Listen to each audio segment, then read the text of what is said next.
The Power Moms Network, empowering moms to lift the world.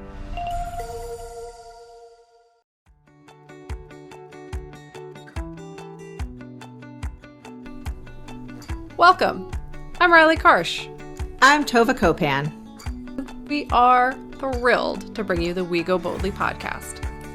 Let's talk big burning questions, life changes, and maybe a bit of personal business.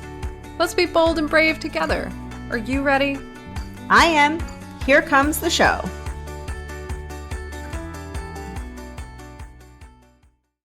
Hello, everyone, and welcome to We Go Boldly, the podcast where we are thrilled to be a part of the Power Moms Network. At Power Moms Network, we are empowering moms and creating a community of mothers mentoring other moms to greatness. Today's show, in that vein, is all about caretaking, particularly about being a part of that sandwich generation. Tova and I are both there. It is a hard place to be. And that is why, as you know, season 10 is all how-tos. And that is why we want to do a how-to specifically related to this topic. Before we dive in, and also, just because I forgot to say it and I always yell it, it's interview day. And I'm excited. I am excited because I need some of this information very badly.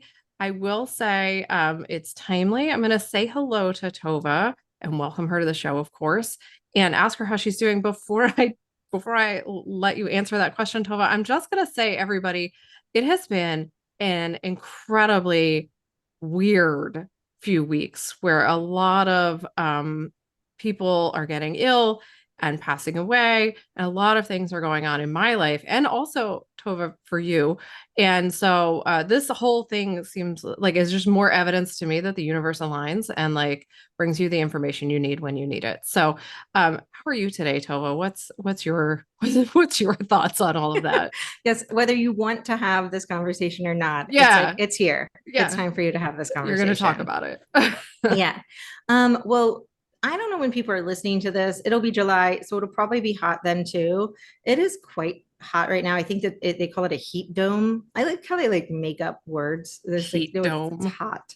Wasn't that a TV show? I know. Oh, I remember that show, that dome show. Dome show. Whatever. I like that. And then it just ended. But no, I mean, school's out, so that's exciting. Is it? I'm one of those weird people. It's can we have year-round school, please? No. So it's not so much that school's out that is exciting, because I've realized that for 4 weeks in a row, I now have to move all this stuff because my son has to be dropped off for music lessons at 9:30 and picked up at 11. And so I can't do anything between 9:30. What? So doctor's appointments have to be rescheduled. I don't, and now he's I don't want to go to that. And it's well, sorry. Yeah, again, that's why I would rather be back in school. But anyway. But all the end of school, the end of school year, the last 6 to 8 weeks is a lot. It is a lot. So if we could go back to March when it's just school. Yeah. Anyway, yes. But it's, school ends so late in New Jersey. I'm oh, cool, we have a weekend, and next weekend's 4th of July fireworks. I don't understand what's going on. Oh, see, I feel like it ends super early. I'm can we just keep going? Just keep going. Anyway, I'm sorry. I know we digress today, but we're excited. We're excited in not an excited way. We're not in a happy, joyful way. Sorry. But we want to have this conversation, and I do have to give a little background, and then I'm going to tell you all about our guest. So our guest, I have been so fortunate to meet so many amazing people. I've talked about the Horseneck Network before on the show because we've had so many amazing people. This is a network like no other network. When I joined this network and I told Riley about it, she was okay, because most networking groups don't have a great rap. No, and I've been in many where it's just not really, it's just kind of fizzled out. Yeah, and it's not, and this one just keeps growing because it's cool to use words of the kids, the vibe is so good. I ran into some folks the other day at a random coffee shop, and we hugged. It's what is even happening? And so it's such a great place. And our guest today, who I promise I will introduce momentarily, a long time ago was I think I'd be a great fit for the show. And this is what I want to talk about. And I remember bringing it to Riley and it was like, oh man, we don't want to talk about that. It's so like, just because like It's hard. It's a hard conversation to have. And it was like, we know we need to talk about it. And then our wonderful guest mentioned it again. And then she recently spoke at a bookstore in our town, a wonderful bookstore. And I shared it with Riley and she's like, oh my gosh, we should totally have her on the show. And I was like, yes, I know. But also it was just, I think it's a great example of how like when something comes to you at the right moment and it's framed in the right way, you're like, yes, that's what I needed to hear. And so that is just like another example of like the universe is there just kind of going to keep sending you signs until you're ready to hear them. So without further ado, I have rambled, but we are so excited to welcome Shana Siegel to the show today. She is the chair of the Elder Law Group and Special Needs Group at Norris McLaughlin. She concentrates her practice on representing older adults, individuals with special needs, and their families in connection with life care planning, public benefits, trust and estate planning and administration, residents' rights, healthcare decision-making, guardianships, and long-term care advocacy. And I wanted to list all of those out because there are so many important aspects to what it goes into when you're part of that sort of sandwich generation, the ups and the downs as you're doing it. She's certified by the National Elder Law Foundation and is recognized as a member of the Counsel of Advanced Practitioners. She's been involved in long-term care issues for over 30 years. Quite a number of accolades, has served as an officer for the New Jersey State Bar Elder Group, the Disability Law Section, and serves on the board of several nonprofits serving seniors and disabilities and the disability community. She is also a person who I know has experienced this in her own life as a parent. And so we are just so excited to have you here. So welcome, Shana. How are you doing? Great, thank you. And I had to laugh. I was trying not to laugh too loud as you guys were talking about how everybody puts off talking about this because it's very, very common, the approach. It's like, no, but kicking and screaming, we're going to bring you here because it really is helpful to talk about it. It is. I feel like it's one of those topics where, or like one of those scenarios where you're like, oh, I don't want to do it. I don't want to do it. I don't want to go to that event. I don't want to go to that thing. And then you get there and you're like, so relieved that you did it, right? Like, I feel like it can be that way just because there's so much information. And when you talk to somebody like yourself who has the skill set, you can like really not make it easy, but make it manageable and doable, which I think is relieving once you start doing it. Go ahead, Tova. So one thing that we have asked everybody, and we're gonna jump in and learn as much as possible as we can glean from you. I know before we started recording, we're like, okay, we want to know all of this, and we think it's about like 2 semesters of law that we want to learn from you. And we're gonna give you about a half an hour to teach it all to us. But before we jump into that, we've been asking everybody who comes on, what is a how-to that you wish you had a better understanding to live what would be like what you would consider your most limitless life? So what is something that you wish you had a better how-to understanding of? Well, I think the biggest thing is really understanding the issues and planning ahead, because so often people there's a situation that leads to them being a caregiver, and it's usually very fast. And so they're not really prepared for it. And so all of a sudden you're dealing with the situation and you're trying to pedal at the same time and deal with a million different things and the emotions of it all. And so I feel like that how-to of just getting the basic information of do you have do your parents have a power of attorney? Do they have a will? Do you have any idea where their accounts are? Do you have any idea who their doctors are? What medicines they're on? So just the basics is so important. And if you have that, then that can be a framework to move on from there. So I want to back up a little bit because I don't know if you've listened to the show very much, but we are always fascinated with how people end up where they are and doing the things that they do and like what journeys look like because it's so rare that they're linear. And I think that's really helpful for people to understand just in figuring out their own lives. That that we're all in it together, that very few people take a straight line to get anywhere. So can you talk to us a little bit before we dive into the how-to of it all about like why is this what you're doing? Like how did you get to the point in your life where you're like, this is my passion, this is what I want to do. I am going to like go all in this area of law. Yeah, so it's interesting. Many people who do elder law, they come to it as a later part of their practice, and it's generally like they've done, contracts or some sort of more traditional type of law, Yeah. and then they have a family situation, and then they start doing elder law. My journey was actually not like that. I was interested in undergraduate in the policy. I was interested in healthcare policy. I was interested in poverty.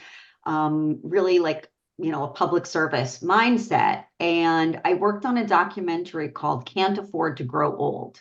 When I was a Channel 13 documentary when I was in college. And it really sort of even more opened my eyes to this situation. And then I was fortunate enough to work at AARP when I was in law school. And the nursing home regulations were just coming out. And so I learned about all of the issues surrounding nursing homes. And so it came really much more from a policy perspective for me. And then, so my practice has always been in elder law. And now the one piece that really has come out of my personal experience has been the special needs work and particularly the mental health work that I do. So I have two of my three children are diagnosed with disabilities and have mental health diagnoses as well. And so that part of my practice, which does really strongly overlap with the elder law and with, people in the sandwich generation having adult children who have mental health issues or other disabilities. So that has become a part of my practice more so as a result of my personal situations. As someone who has both, gotten into this before you had the personal experience. So at some point you were kind of looking at this maybe from an objective perspective, right? You're like, oh, this is interesting. I'm looking at it from a policy perspective, and now I'm going to dive into it from a legal perspective.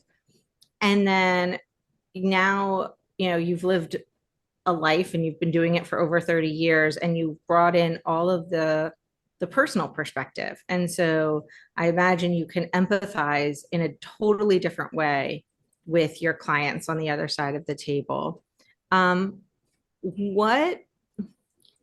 What do you find that you still really try to teach your clients, or sort of how do you help your clients that you can bring from that objective side, right? Like I'm sure that what you know from the empathetic side is invaluable, but like from the objective side where you're able to look at it, like how are you able to help your clients that maybe when we're all in it so much, and I imagine you kind of are able to look at it in a different perspective because you have both of those two experiences. Yeah, no, I think that's right. I think that it can be easy to get wrapped up in the emotional piece of it and really and deal with that. But there are substantive issues that people have to understand, right? So it's understanding that Medicare does not cover very much, and people are really surprised about that.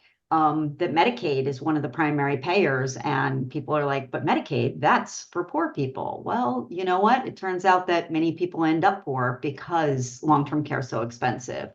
Understanding about, just the importance of wills and powers of attorney and all of that. So those are all the things that I kind of objectively will focus on and teach people.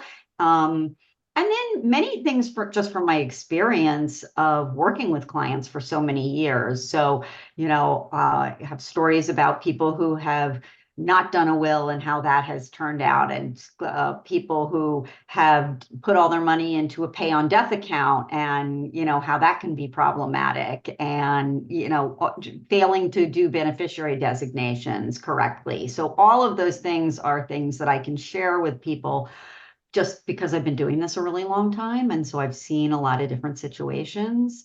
But, I like to think that then my empathy will kick in and be able to really assist people with the emotional piece of it. And, there's a lot of family dynamics. Whew. And I can imagine. That is a piece that people have always told me that I have that skill of sort of keeping calm in, in a crazy situation. And so that I think is a big part of my job as well. I'm going to drag us back again, because this is just what I do. Where is that coming from for you? How do you keep calm in an emotional scenario? Like, what did you grow up in a family where that was like idealized, where that was highly valued? Did you learn that over time? Like, did you consciously try to learn that? Where is that coming from for you? Quite sure. I think some of it may be I'm the oldest of my siblings, and I'm substantially older. So, and there was some, I guess some trauma and situations where I was kind of, the oldest and able to, kind of step in and caregive for my younger siblings. So, maybe that's a part of it. I don't know. Maybe it's my personality. Or a combination. It could always be, Yeah. right? But It sounds like you've been a caregiver your whole life. And so it makes sense to me that this is sort of the natural progression of where you end up, right? Like I think if you grow up in a traumatic scenario, and whether it's like a finite, like one-time trauma, or like a ongoing traumatic life experience, and we come out of that with specific skills. And one of them, of course, is staying calm in a crisis, because it's a survival instinct.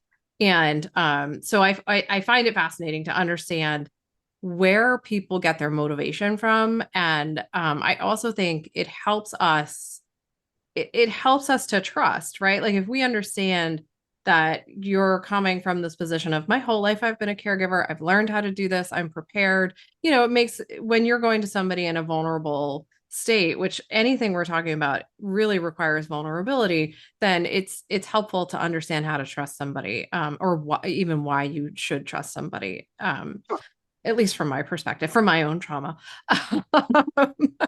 So, there is a question coming, I promise. I find it interesting, and I know we do need to take a quick break, but I want to, before we do that, just ask you to think about, I guess, what challenges you faced in pursuing your career. Like, what obstacles did you overcome to get to where you are now? And was there like one pivotal moment, or is it just like, this is what you've been building to, and now you're very comfortable in your career? But let's take a quick break.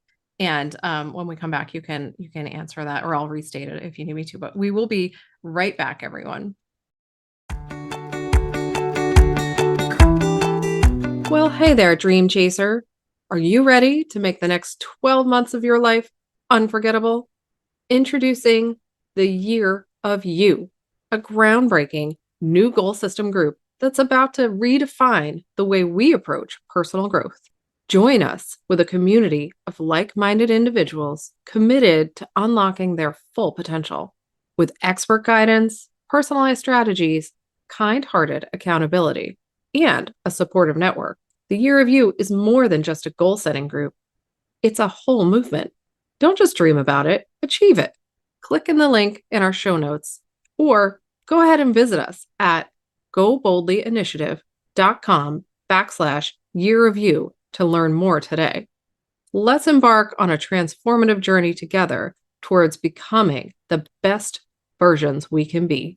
The Year of You, where your goals become reality.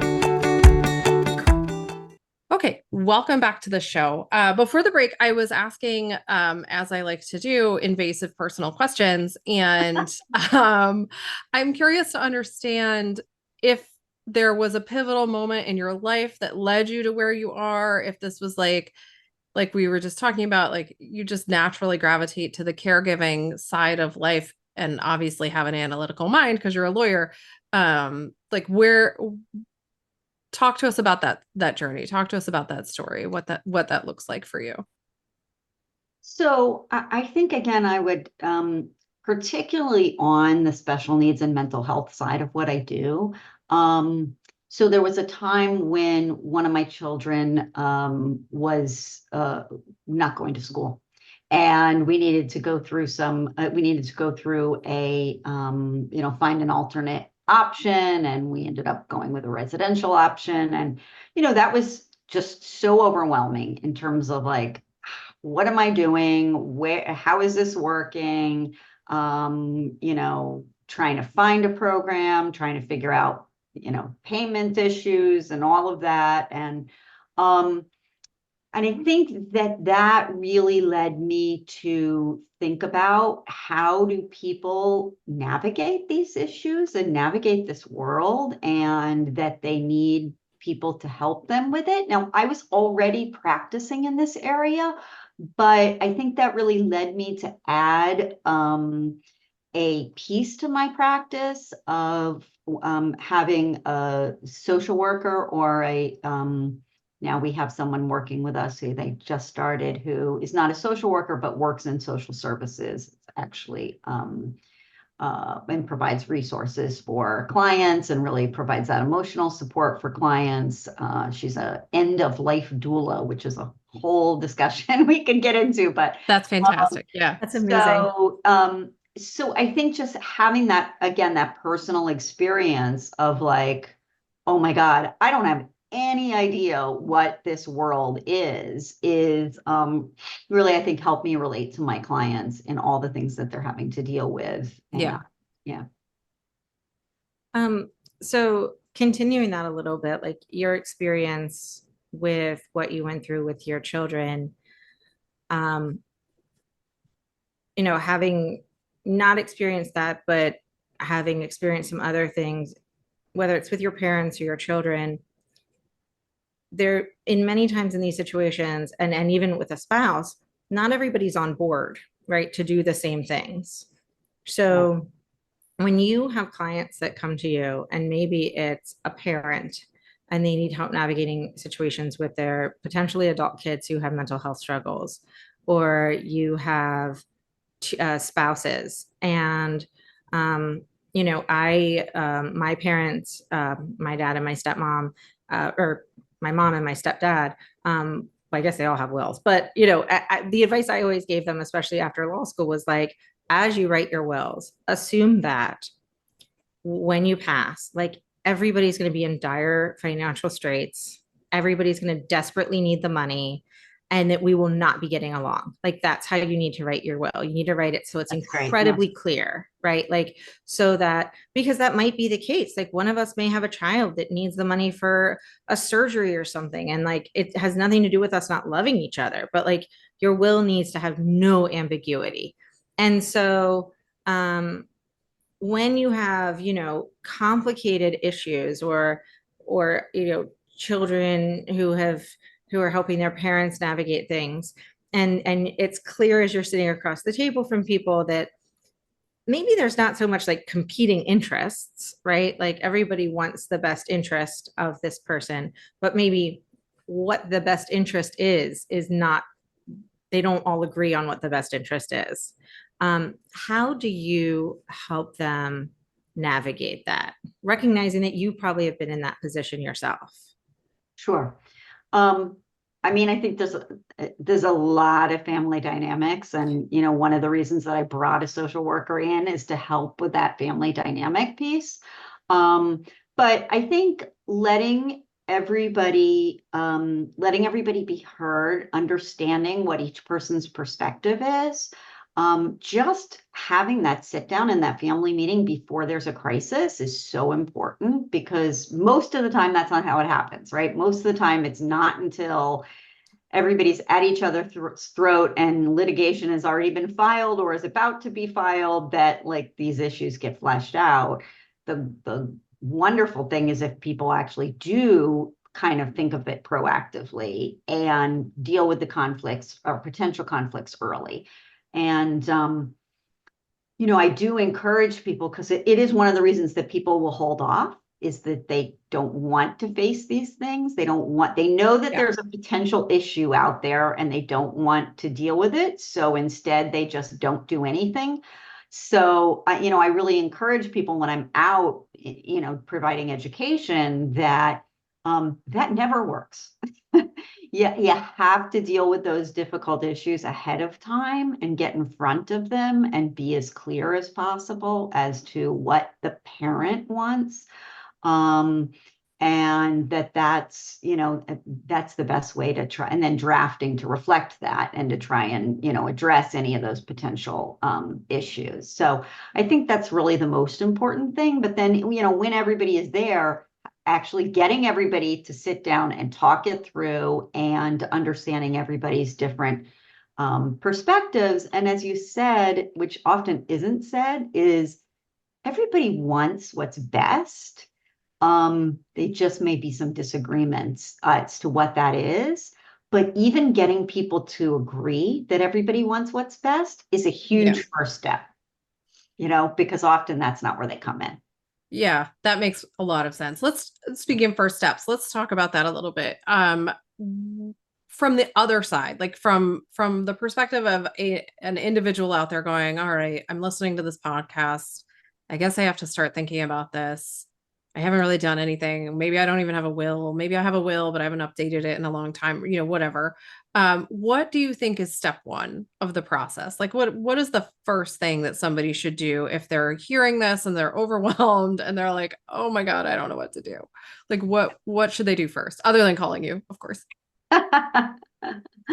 Well, I think it somewhat depends on where they are in their life, but I think that figuring out, first of all, kind of knowing what your assets are, and what your thoughts as to where those assets should go, are going to be your first steps, and what your goals are with it. So, it's one thing to say, okay, yeah, obviously I want my assets to go to my children, but are there things that you desire that are going to have to be addressed, whether that's, I want to make sure to provide for, educational needs. I want to, I have a child who is kind of, not great with money, and I want to make sure that they're protected. I have a child who it looks like maybe going through a divorce soon. So identifying those particular issues in your life and then being able to,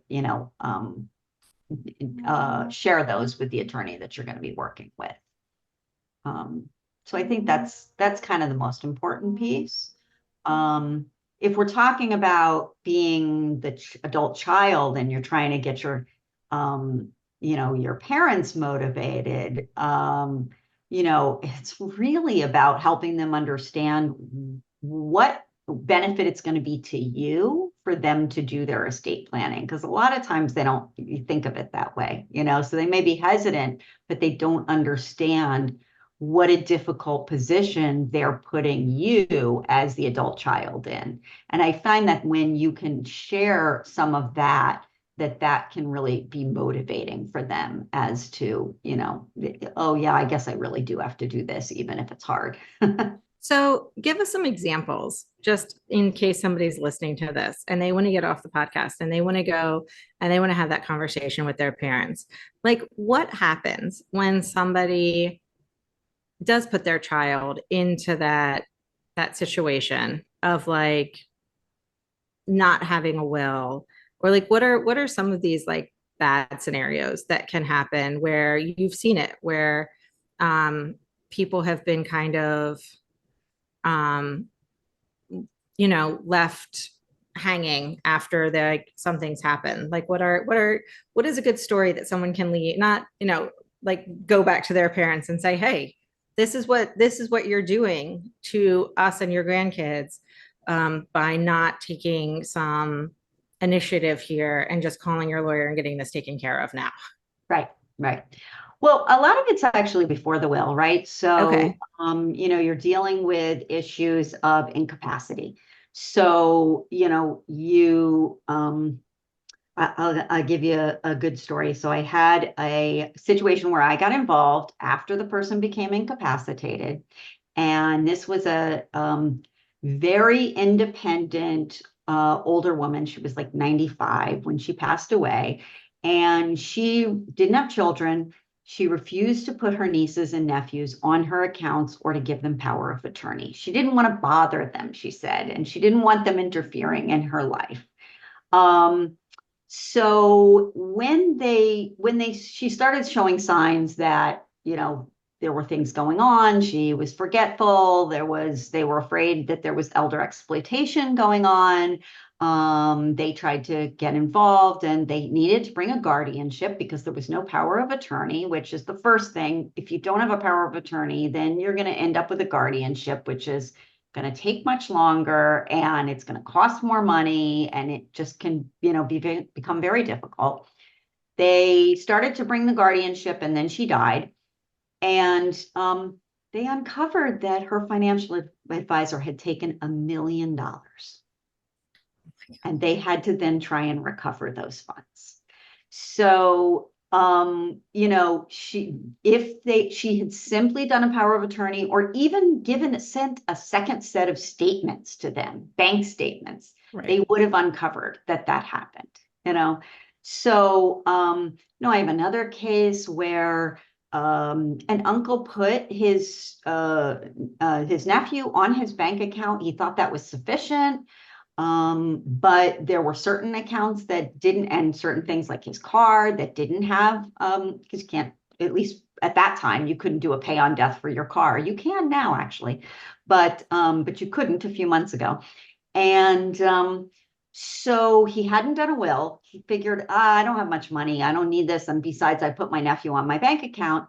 Well, they've spent more money trying to get appointed as administrator because there are all these other nieces and nephews that have to sign off because there was nobody who was specifically designated. So they spent like $15,000 just trying to get appointed so that they can get the car and like one other bank account turned over. I mean, it's insane, but yeah, that's what happens if you don't have a will. So, it's also just about expressing what you want so that it can be followed, right? I mean, so many times, I think studies have shown that like a lot of times kids think they know what their parents want, but a lot of times they don't.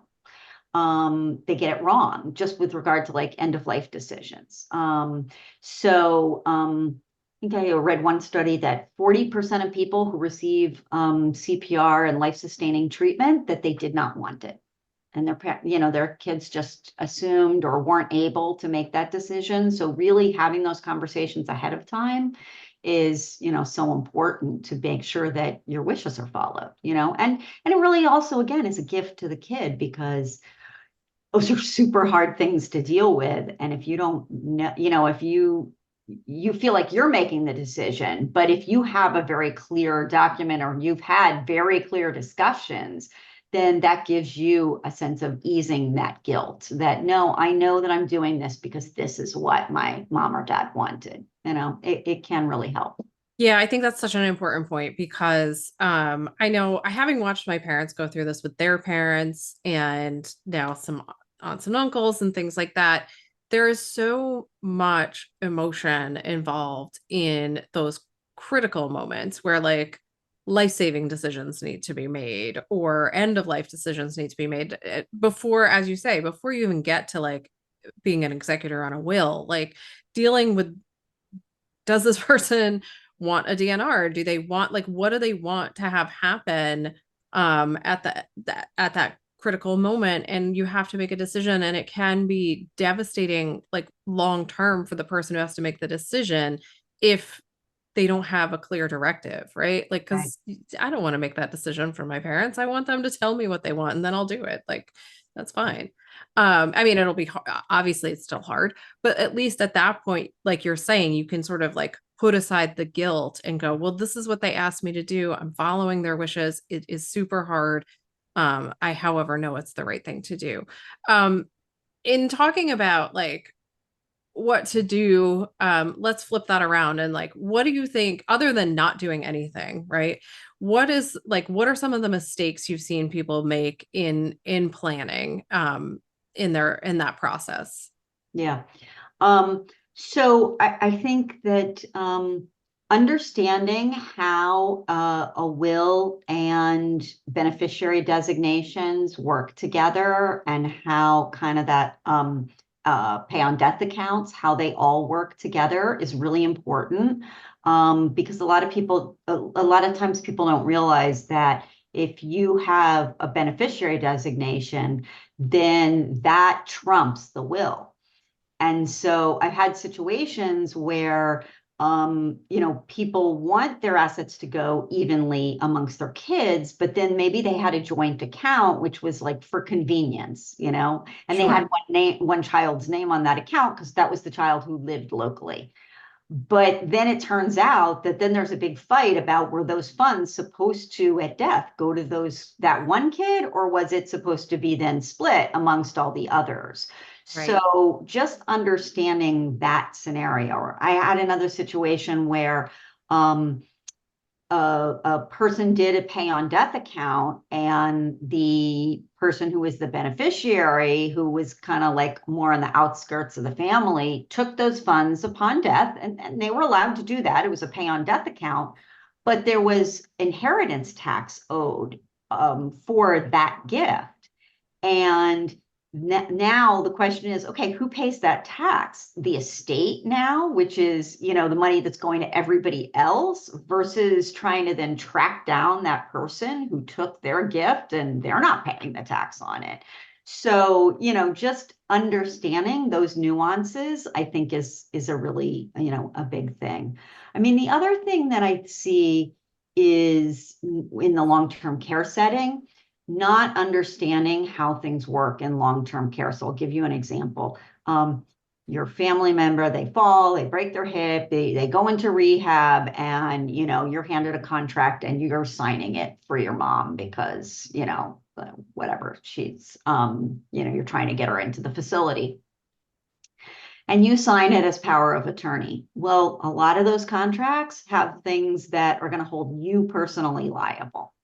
So, not taking the time to really analyze that, or work with an attorney to have that reviewed, or, just knowing not to sign those things, I see all the time. Or spending all of the money on home care. Everybody wants to stay at home, right? And so everybody will spend their parents' money on home care and then think they can go into a facility.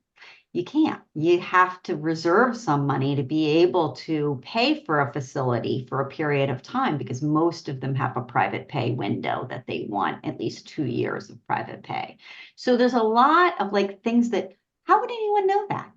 There's no way for them to know those things unless, they really come to someone and learn it. It's an education. And that's what I want to highlight something, because, I want to highlight a bunch of things that you've said over the last few minutes.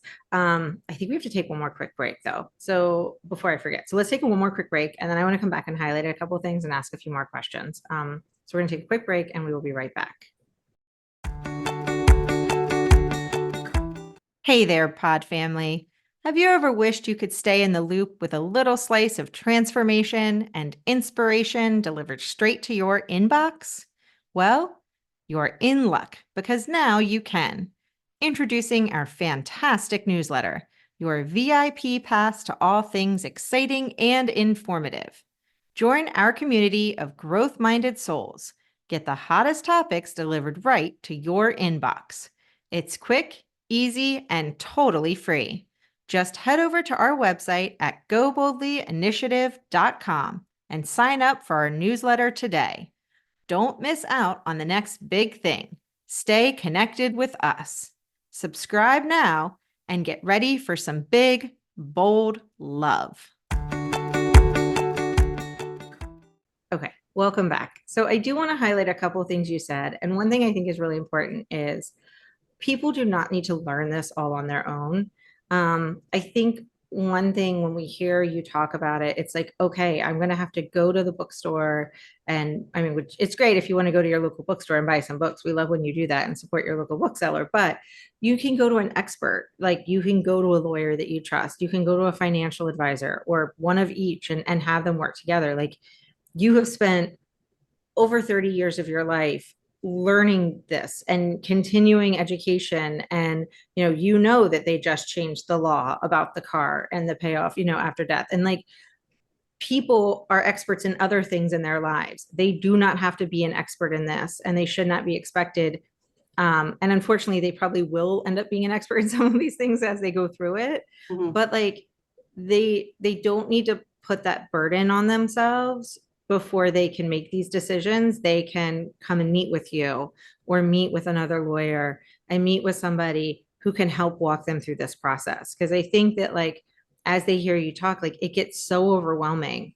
And it's like, well, I can never make any of these decisions because it's like, I don't know any of this. And the expectation isn't that you're going to learn all of this. Like that's not realistic unless, even honestly, I think those of us, like the three of us have all gone to law school, and I'm not writing my own will. Like I'm going to a lawyer. Like I'm going to have make sure somebody has double checked that I've checked the right boxes on my beneficiary, that I've set up a trust or done what I needed to do, because that's not my area of expertise in any stretch of the imagination. And so I think, as you're saying, like you need to make sure that you've done all of these things. It's important to know that you need to make sure that those things are done, but it can be like, you need to make sure that you've gone to a lawyer and you go with somebody that you feel comfortable with and someone that's respected in the legal community. But you need to make sure that they know what they're doing so that they can advise you accurately. Yes. Not that you necessarily need to know. The other thing is just, I wanted to highlight something that you said a long time ago. And it's just that,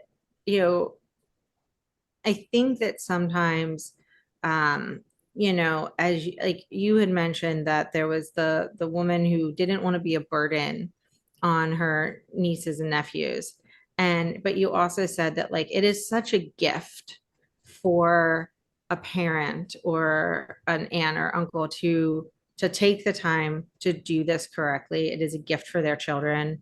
Absolutely. It is a gift to allow the people in your life to know what you want done, right? It is a gift to your children to say like, these are the life-saving precautions that I want taken. This is what I want this is the DNR. This is what I want done. Or even like, this is what I want. This is the funeral home I want to be used. This is what, like, all of those decisions, anything that you can have done so that the people who are left to grieve you can just grieve you and are not having to, if you're in the hospital and you're fighting through a surgery, that they can be dealing with the sadness or cheering you on, or dealing with their own emotions and supporting their children whose grandparent is having big surgery, like they dealing with whatever needs to be done, or supporting their other parent whose spouse is going through surgery, but not having to make decisions that they don't know what you want done. And like you said, I think framing it as any information that your parent can provide you as a gift for their children or their niece or nephew or whomever, maybe that can help your parent or help them get through that block that sometimes prevents people from making these decisions. And I think so many people, they don't want to have these conversations because it's a sad conversation or it's a stressful conversation. But if they can think of it as, I'm giving my kids a gift by answering these questions, maybe that can be something that helps. I think a lot of times people feel like it's giving up control. I don't want to do a power of attorney because I'm giving up control. but you're actually really taking control. It really is empowering. And Yeah. people don't see it that way, but you're making sure that things are done the way you want. You're making sure that you're protected from financial exploitation. There's just so many, you can't keep yourself from getting sick, but you can control who's in charge and telling them what to do ahead of time and making the decisions ahead of time. I was on a panel with a woman who has Alzheimer's, who's amazing. And she was a former nurse. And she was talking about, like, she got the diagnosis, she freaked out for, a few days. And then she started a list of all the things that she was going to do.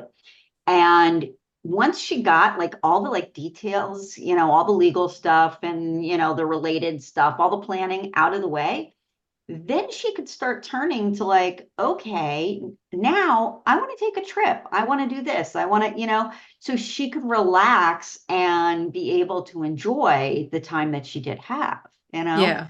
So I think that reframing the way people look at it. Absolutely.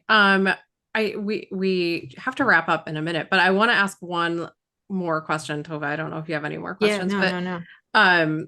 how, like, so in a world where everything has gone right and people have their papers in line and they've done their planning and they're set and they're planning the trips and things like that, how often should people review that? Like, is it a once a year thing? Is it every 5 years? Like, how often do people need to think about, oh, I have all this stuff set up, but maybe laws have changed or whatever? Yeah. So I generally say that for a younger individual, middle-aged individual, that every 10 years is sufficient. As you get older, it may be more regularly. So at that point, it may be every 5 years or anytime there's a substantial change. Of course, if one spouse dies, if there's a new diagnosis or a real decline. But, I think the other thing is it's not just about the documents. Like, everybody focuses on the documents, and that's so important. But there's a lot of other things that go along with it. The conversations, making sure that you've given all the information that the person's going to need to be able to act. Had that family meeting if there's some source of, tension. Learning about what's out there in terms of what are the care options, what are the residential options, so I think that those things are also really important besides just the documents. Yeah, so that's a big part of what I was thinking about, because I've had this conversation with my parents and they have all their documents and they showed them to me and we talked through them and all those things. And I don't remember anything they said. I don't remember it. I have small children and I don't sleep. I remember nothing. Yeah. And so as we're talking, I'm like, oh, I know they told me, but I don't know what they wanted me to do. Do I have to go read all the papers when there's like an emergency? I can't do that. Right. So I'm thinking, okay, well, we need to sit down and have the conversation again and review things and all that stuff. Right. And I think that's even the harder part, because it wasn't a fun conversation the first time we had it. It's not going to be one now because I don't want to think about it really. So gearing yourself up to do that, I think, is super important. Hard, but important. I think clearly there should be, for me, it would be ice cream. For you, it might be pie, like after the conversation. Yeah. Yes. Bag of chips. But also perhaps. I'm thinking about like, it's not just those documents, it's also like passwords. Yeah. 100%. And I have said in our networking group, there's someone I've talked to him multiple times about like getting all of our family on a password management system so that we're all on the same system. Yeah. Because the last thing I want to happen is something to happen to one of my parents and the other parent not be able to get in, and also not know, well, which bill is paid by check and which bill is paid automatically, or something happened to me and then like bills not get paid. Like, Yeah. that's bananas. I do have one more question. I thought I didn't, and it came back to me. Speaking of sandwich generation, and neither of us are here yet, but I've seen this pop up, and we do have one more thing, but after this, but I have seen a couple people ask this, and I never thought about it because I didn't do it. But are there documents that we need to be thinking about when we send our kids like off to, like when they leave our house? Like, I was gonna say off to college, but we don't want to assume that kids are going to go off to college. But like, are there documents that they need when they leave us off places? Yeah. world? So when they reach 18, children, our adult children should have at least a healthcare proxy. Okay. And if there are any mental health issues, a mental health advanced directive, which is an amazing and wonderful tool. And very empowering to the young adult, because they can put in what medications, if they've had any issues, whatever.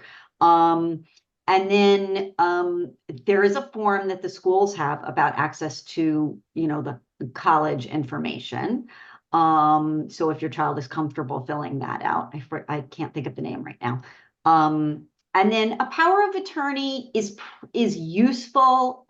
It may be slightly less important, but it's also useful because even though they may not have a lot of money, the general power of attorney is going to deal with financial, but also like other legal things. If God forbid, there was something that you needed to do on their behalf besides medical.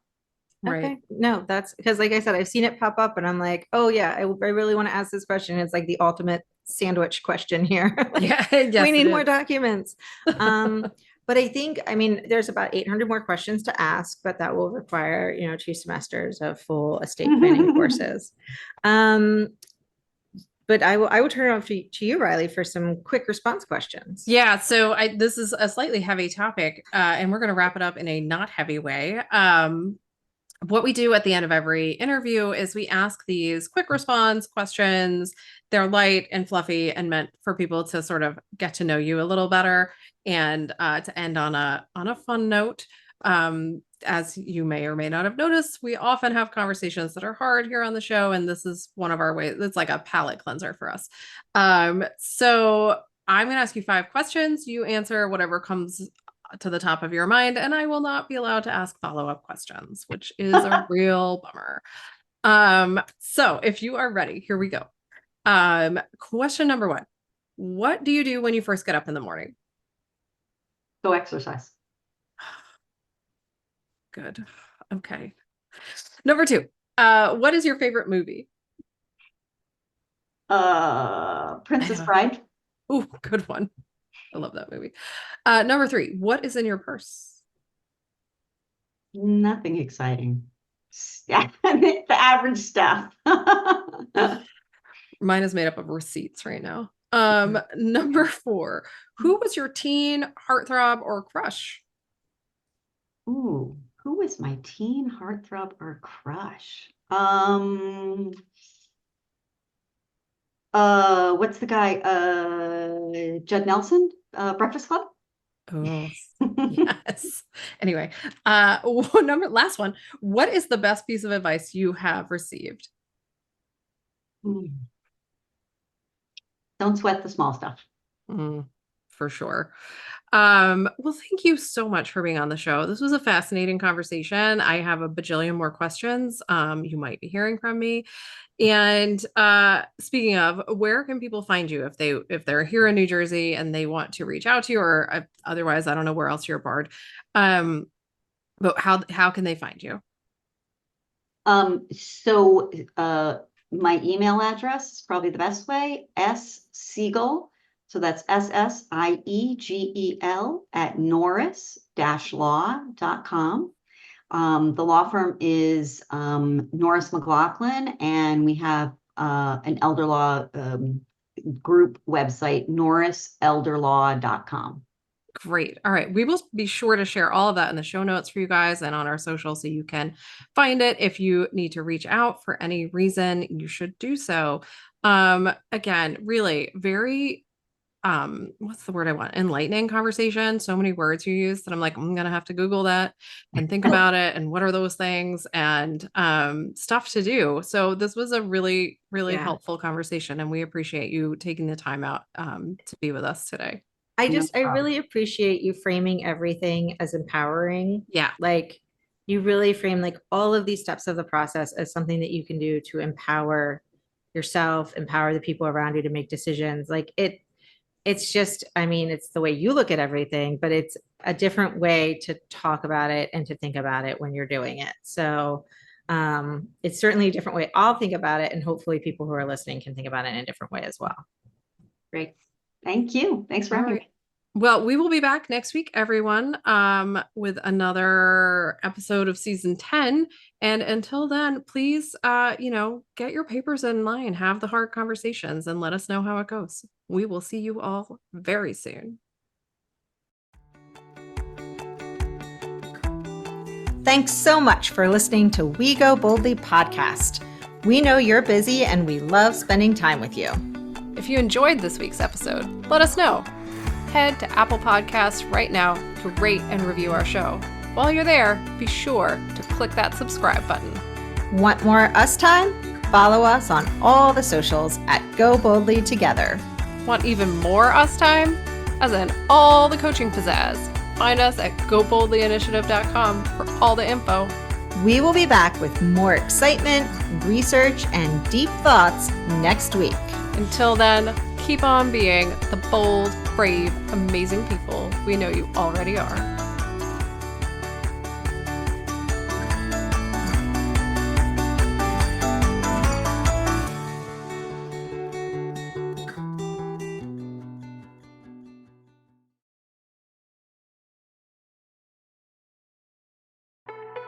The Power Moms Network, empowering moms to lift the world.